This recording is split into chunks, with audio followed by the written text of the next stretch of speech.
Sa Barrio Obrero, Iloilo City, duha ka balay ang totally damaged samtang isa ang partially damaged sa sunog nga nagluntad kagabi.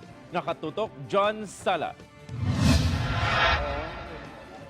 Napuhag ang mga residente sang Zone 3, Barangay Barrio Obrero, Lapus kagabi isang makita ang nag-ibuan ng kalayo sa balay nga ginarentahan sang pamilya ni Joseph de la Cruz. Ang among nga balay ginapanag-iyahan ni Genoveva Neri, 57 anyos.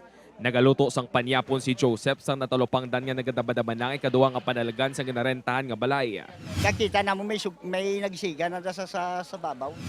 Husto na lang magkasubong asawa ni Joseph samtang ginalantaw alkansiya sa iya batang ang gamiton kuntani pang enroll sini nga upod man nga nasunog.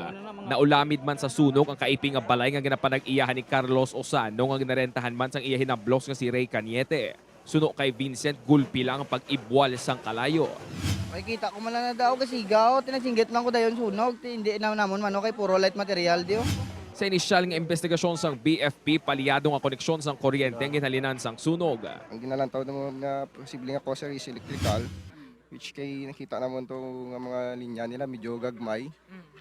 Kag posible mo tong nag-init. Kita to is mga stranded nga nigpis nga wire. Kag dito makita ta may mga shorts ay. Or mambaltab lang nag-trigger, masa posibleng nag-trigger sa kahit mga nigpisa hindi sa kawithstand sang init ang isang amperahe nga dapat para siya. Duha ka balay ang totally damaged samtang partially damaged naman ang balay mismo sang kapitan sang barangay nga si Ricardo Dino. Naglabot sa 100,000 pesos ang halit nga ginbilin sang sunog.